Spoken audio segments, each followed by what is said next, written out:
జీవితాంతం జగన్మోహన్ రెడ్డి చుట్టూ రాజకీయం చేద్దామంటే ఎన్నాళ్ళు చేస్తారు నాకు అర్థం కాదు. ఏ సమస్య మీద ఆయన జనాల్లోకి వెళ్తున్నాడు, వెళ్ళినప్పుడు సమస్య ఆయన వేలెత్తి చూపించేదాకా మీరేమో మొద్దు నిద్రపోతూనే ఉంది ప్రభుత్వం. పొగాకు రైతులు ఆయన వెళ్ళిన తర్వాత ఉత్తరం రాశారు, మిర్చి ఆడికి వెళ్ళిన తర్వాత ఆయన వెళ్ళిన తర్వాత ఉత్తరం రాశారు.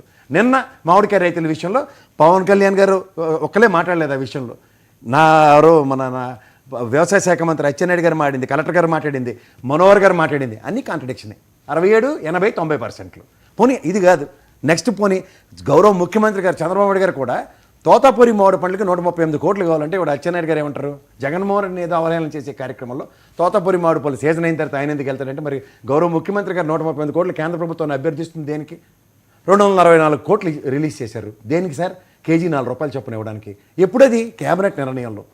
గౌరవ కలెక్టర్ గారు యాజ్ సూన్ యాజ్ డబ్బులు రిలీజ్ అవగానే 67% ఇచ్చామని చెప్తున్నారు. అవన్నీ కాంట్రడిక్షన్సే కదా. ఇప్పుడు జగన్మోహన్ రెడ్డి అనే వ్యక్తి ప్రజల తరఫున ప్రజల్లోకి వెళ్ళేదాకా దిక్కుదేవనే లేదు, వెళ్తే తట్టుకోలేకపోతున్నారు. ఆ ఛానల్లో కూర్చున్న తెపేల ఛానల్లో ఆ పెట్రోల్ బంక్ కూడా చెప్తాడు, ఏకంగా 15,000 మంది రోహింగ్యులట. ఆర్టికల్ 356 రద్దు చేశారు కదా. ఆర్టికల్ 356 కూటమిలోనే ఉన్నారు కదా రోహింగ్యులు. కన్సాలేట్గా దగ్గర 15,000 మంది ఉంటే ఏ విధమైన చర్యలు ఉండాలో కనీస అవగాహన కూడా లేకుండా ఏం మారుతున్నారు వీళ్ళు? ఏదైనా చేసేయవచ్చు, అధికారం మా దగ్గర ఉంది. అల్లప్పుడు మాట్లాడి ఇల్లు ఇప్పుడు మాడి చిన్న ఎలిమెంటరీ స్కూలా చాడీలు చెప్పుకుంటూ కాలక్షేపం చేయడానికి. నిజంగా చెప్తున్నాను, ఈ అడ్మినిస్ట్రేషన్లో చంద్రబాబు నాయుడు గారి అడ్మినిస్ట్రేషన్ ఈరోజు ఇలా ఉంది అంటే ఎవరైనా 100 సార్లు ఒళ్ళు గిల్లుకుని చూస్తూ ఉంటారు. ఎందుకంటే 95 నుంచి ఆయన ఇది 4వ ముఖ్యమంత్రి అవడం. ఏ రోజు కూడా ఈ గుడ్ ఫంక్షనింగ్ అన్నది అనాపైసా డీవియేషన్ ఉండేది కాదు.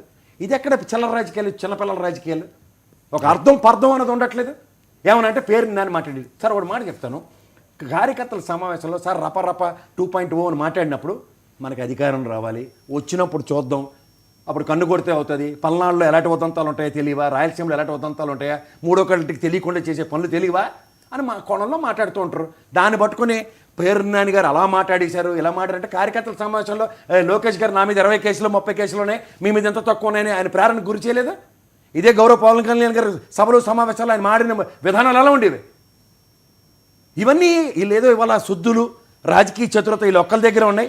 ప్రతిసారి వీళ్ళే మాట్లాడగలరు, ఇంకెవరూ మాట్లాడలేరు అన్న కోణంలో మాట్లాడదాం అంటే మాట్లాడండి, ఏం పర్లేదు. ఇది మీ దగ్గర శాశ్వత అధికారమా? రాజకీయ పరంపరలు శాశ్వతంగా నిర్వర్తించడానికి మీరు అధికారంలోకి వచ్చారంటే సబూ సందర్భంలో రాజకీయాలు. ఒకలేమో హిందీ భాష మీద మాడతారు, కన్న తల్లిలాడి భాష అట తెలుగు అంటేట, పెద్దమ్మ భాష హిందీ అట. ఇది ఎక్కడ? దీని చరిత్ర ఎన్ని సంవత్సరాలు?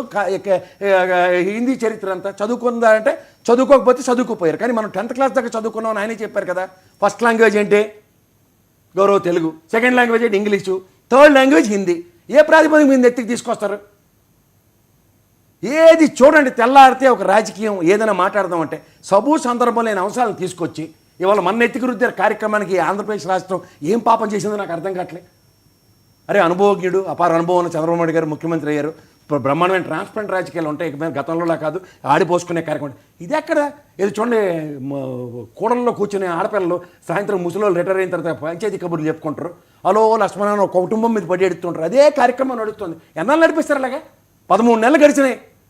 13 నెలలు జనరంజక పాలన. ఇదంటే ఏం చెప్తారో చెప్పమనండి ఒకసారి.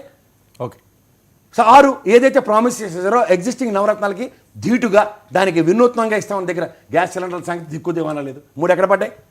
మనకు బడ్జెట్ కదా సార్ చెప్పేది. బడ్జెట్లో ప్రవేశపెట్టిన దాంట్లో గౌరవ పయ్యవల్ కేశవ్ గారు ఏం చెప్పారో సార్ వినండి.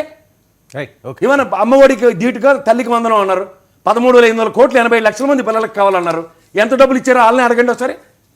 సరే ఇవన్నీ కనబడట్లేదంటే కనబడుతున్నాయి. పెన్షన్లు ఇస్తున్నారు, అదొకటి శాశ్వతంగా బ్రహ్మాండంగా ఇస్తున్నారు, కాదనట్లేదు. గ్యాస్ సిలిండర్ ఒకటే ఇచ్చారు గత సంవత్సరంలో. 3 ప్రామిసెస్. ఈ ప్రతి ఇంట్లోనూ మీ అనౌన్స్ చేసిన 6 ఏ విధంగా ఎగ్జిక్యూట్ అయ్యో మీకే తెలుసు. ఆగస్టులో జరగబోయే ఉచిత బస్సుకి ఈ రోజు నుంచి మాట్లాడబోతే ఏం మాట్లాడతాం?